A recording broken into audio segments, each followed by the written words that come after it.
Hello and welcome to another episode of Martech Conversations between Dorai Thodla and Pravin Shekar. We have been over the last 2-3 days discussing about competitive intelligence and technology intelligence.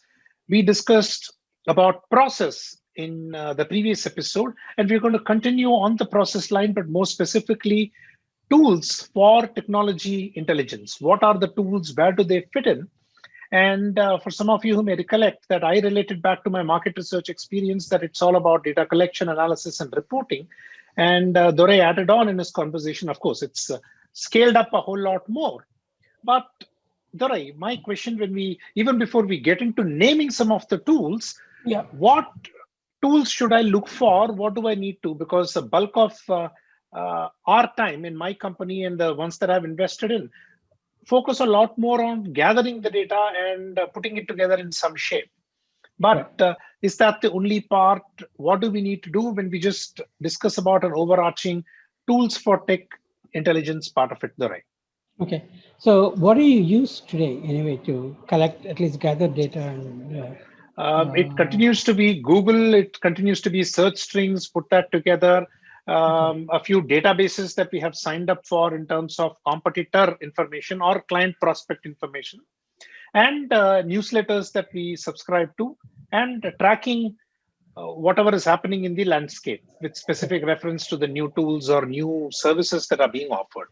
And we put them together. We don't have a database per se, so it comes down to a Google XLS or an Evernote where everything comes in. So basically your text tools. Let me kind of, before actually start talking about tools, we'll explore this a little bit, right? So let us say, let's say I want to find a directory of companies in medical devices. Right. So what I'm going to do is I'm going to go to Google and say companies in medical devices. I can say list of companies in medical devices, directories of companies in medical devices. Okay. And then if I'm lucky, and I think in most of the time you do get lucky, is that you hit upon a directory, which is basically a list, which is actually a table. Right? Yes. And this is exactly what you're looking for. And then what they do is you start getting these tables, and then you can. So first thing you can do is you can go to the page and you can extract the table. So instead of copying and pasting it as text, there are tools that actually go to a web page, extract a table, and give you a CSV file, which you can directly load in Excel or Google Sheets or any of those things. Now, Google Sheets, if you're sharing it with somebody else and processing it and things like that. And one of the things that you'll start noticing it is that many of them will have links to each one of these companies, but the link will actually not go to the company. It will actually go to their internal page, which will give you a small summary of the company and their own thing. And sometimes, if you're lucky, it will give you a link to the website of the company. Correct. But otherwise, in many of them, they may just give you it's their own internal entry about the company or a page about the company. And but of course, once you know the company name, you again take the company name and now go to Google, and then try to get the name of the actual URL of the company, which is website address of the company. Right. Have you ever tried to type the name of the company in a Google search and see what happens? Yeah, most of the competitors and some clients and prospects, we do that. Yeah. So what do you expect when you type the name of a company in Google? It's generally about the company, the website, the press releases, etc. that comes through. But that's not the first result that will come. No, it'll be a bunch of ads and other linkages. No, besides the ads, even if you don't have the ads, there's a lot of, like, for example, you type the name of a college, there are lots of others who went and got the SEO. So there'll be people who will be actually using, like, if you type the name of a restaurant, don't type, for example, Sangeeta or whatever. Yeah. It the is first all entry the you see other links. Yes, I get it. So before you actually find the name of the company or the actual company link, which may not be in the first page. Yeah, it may not even be in the first page in some cases. And so that is one thing. So these are normal tools, right? You have a search engine that gives you these kind of stuff, and then you gather the information. then you go to the company website. So there's a bunch of pages. So what are you going to do? They're all text. Okay. So what do you do then? So let's say I found let's say the idea is to find 10 to 15 competitors and alternatives to some product. Right. Or to some, yeah. So the product alternative or a product competitor is not necessarily the company alternative or company competition, even though Right. there is an overlap there kind of stuff. So what you start doing it, you find another website. You go to the website, then what do? You start writing down, the product name or whatever Right. it is. You'll start getting, copy paste the Yes. URL and all that, bookmark it and all that sort of stuff. But you finally end up with everywhere you go up with you end up with text and images, Yes. So what at that point in time, most of the people stop.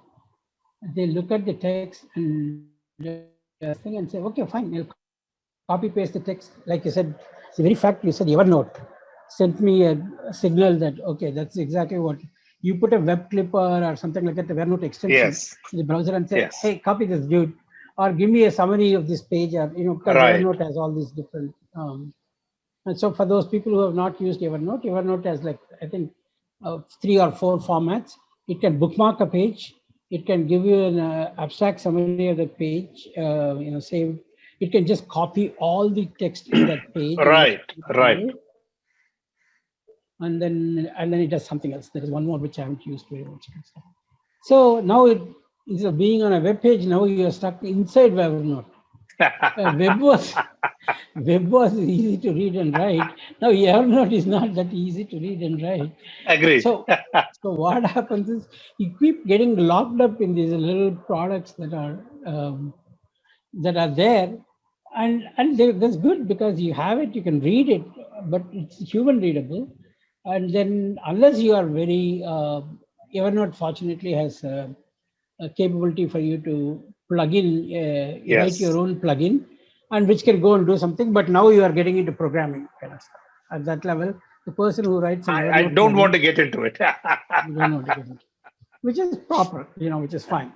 So there are a few tools we followed, and we ran through the same stuff. Right? We want to go to track all the companies in a particular space. I'll go and say association of competitive intelligence professionals, and then I'll get a list. Then I want to say I want to track all these pages, web pages, to see whether any of them change Mhm. using Infominder. Infominder is a product where we track a page every day and see whether there are any Yes. differences. And there are other products like that also. There is something called Change Detect and a lot Right. of monitoring, web page monitoring. So we needed to extract all the links from there. So you write a browser extension. I'm not asking you to write, Pravin. I know what is your answer going to be, but there are a lot of products that you can put in as a plugin in the Chrome plugin that will just extract all the links and give it to you. And then you can save the links. That is one. The second thing is there is now you remember in the beginning when you're talking, we said, I want to go to a certain space. I want to know the vocabulary of the space. Right. Yes, of course. And how do you get the vocabulary? You get the keywords that are there in the home page and some of the key pages, like in the product page and things like that. And there are these keyword tools that are available to you that you can, that's a plugin. So I can press it and then it'll tell me, it'll run through the whole page and extract all the keywords and give it to you. And then you can keep accumulating these keywords. So now you have a bunch of keywords, and of course you can sort them and frequency, remove duplicates. They can all be done because these keywords can be exported to a spreadsheet, and a lot of people are very comfortable with doing with the spreadsheet kind of thing. Right. So, but the story is that you end up with links, you end up with text, Yes. you end up with images which you can't do much with, so you throw it away for some reason. So sometimes you keep it for various reasons. You end up with tables which can be Yes. converted into spreadsheets, and then which is again text and links, right? So Yes. you are in this text and Yes. links. So this is where, and the process of getting this sometimes is very simple, because when you say directory or you get companies, But in the case of Google, you have if you set your page size to 25 results, you'll get the first 25 companies. Like click next, you'll get the next 25 companies. I always set it to 100 because I have to, and it's a very simple setting in Google. If I say put 100, give me the first 100 results. I'll scroll through once and say, okay, that's it. And if I want, I'll go to the next 100, but most of the time I won't. And you can also search through that list. Right. The thing that would be really nice, and we don't have it, is that can I take these results and search inside that results? Same level of sophisticated search. There are simple find kind of tools that you can use. Like for example, I can go to a browser and say Control F, which means find in this page, and I can type some letter and it will just do that. But the problem with that page is snippets from Google and links. And I want to go to the next level and get all the links and go to that text and then search also. You don't have tools that doing that kind of stuff. So these are the kinds of tools that actually we build. In fact, I have one that I can show it to you. That what we do is Google fortunately provides you what is called an API, and and so what we built is custom search engine kind of stuff, and it is limited to 100 results. It will not give you, and I normally don't go beyond 100. So because I would rather take that and then modify the search and then get 100 more, which are getting closer and closer to this kind of thing. So for example, let's say I'm doing some research on cloud, cloud providers, let's say SaaS companies or something like that. So I'll type SaaS companies in marketing. Somebody who delivers, software as a service for marketing, various marketing tools and all those sorts. Most of them are like that. Like we have HubSpots and many of these companies like SEO Moz and all these kinds of things. Right. So I can go and type SaaS plus marketing plus companies, and then I'll get the Google results. Now I suddenly find out that, the marketing tools themselves have the tools for SEO, and the tools for backlinks, and tools for, now I expand the search. So I grab this 100, then I go and say SEO plus SaaS plus, SEO is unique in itself. But sometimes, you may want to expand it a little bit further. So what you do is modify the search, refine the search, and you start getting more and more 100, for example. So given a company, I'll say top 100 companies. Will give you the top list, like list of top 100 companies. Give you a list. So it's more like a lot more of a Google search magic that starts doing. So one of the skills that your team has to have is to, what are all the different ways in which you can search? Absolutely. Sometimes I go click on this link and I go to this page, and using an automated tool saying that, okay, I want to go and grab the top level pages of a website, the company blocks you. You can't do that. Because they look at you and say, hey, who's this guy? I mean, I don't want him coming in. Most of the people come and steal content, so there are a lot of smart tools that grab it. But they all want, of course, they want Google to index their pages so that they come up in search ranks. So they don't block Google. So you use that technique because they don't block Google, but they block all the unknown crawlers and things like that. You can say Google has this thing called site search, which is a site : give the URL and give you a search string, and it'll search within that site and pull out all the pages within that site. So Google has a lot of levels of sophistication. So it's a question of learning that, and then now you can use that string and Google search. You can do it as a stored search. There is the other thing that you can do is let's say you want to not only get those pages, but you also want to track them when they change. Yes. So monitor them when they change. So what you can do is you can take this and then you can set an alert saying that whenever this page changes, whenever any of these links change, let me know. And there are a lot of page monitoring services that do that. Doing it. So At the first level, data gathering level, I have links, I have text. Yes. So, and after that, people just take off. Like for example, I read a item in New York Times or the Hindu magazine or a Financial Express about various companies in a particular industry that are going to benefit from this COVID vaccine distribution or production or Right. research or whatever. And now I want to go and research each one of these companies. What do people do? They take a piece of paper or the modern equivalent of paper, which is a spreadsheet, and then type in the names of all those kinds of companies. Fortunately, now we have something called natural language processing. The natural language processing has a subset. Basically, what it does is there is nothing natural about any of these languages, but it's a human language. When you look at it, and then I'll just stick to English because I don't know the level of sophistication of these tools in other languages because I haven't tried them. But saying common denominator is English. The natural language processing, what it does is it takes the text and then it breaks it into paragraphs, which is fairly easy. Then it breaks paragraph into sentences, which is also easy because each sentence ends with either a period or an exclamation mark or sometimes a question mark, right? These are the end of sentence punctuation marks, and then pulls these sentences. Then they parse the sentence and give you there is something called pause tagging, which is called parts of speech tagging.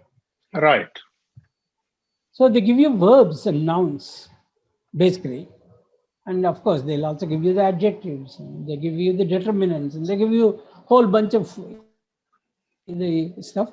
But basically, for me, verbs are things that you do, and nouns are things that I'm interested in pulling out. So when I start looking at nouns, I'll start getting the names of companies, names of cities, names of places.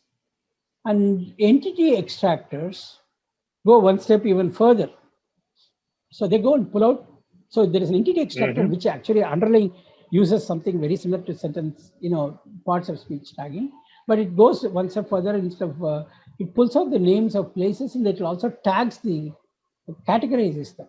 And this is where machine learning kind of this technology used to be different before. They used to use linguistic models and that kind of stuff and all that, but the entity extractors are not that great before, but today they're extremely good. So I run this thing through an entity extractor, and boom, I got the names of, and I can get the names of companies, events. So if I know there is a conference, I get a conference, all that kind of stuff. And so now I got all these entities, and which is great. So I get the names of companies, which is basically what I'm looking for, and then.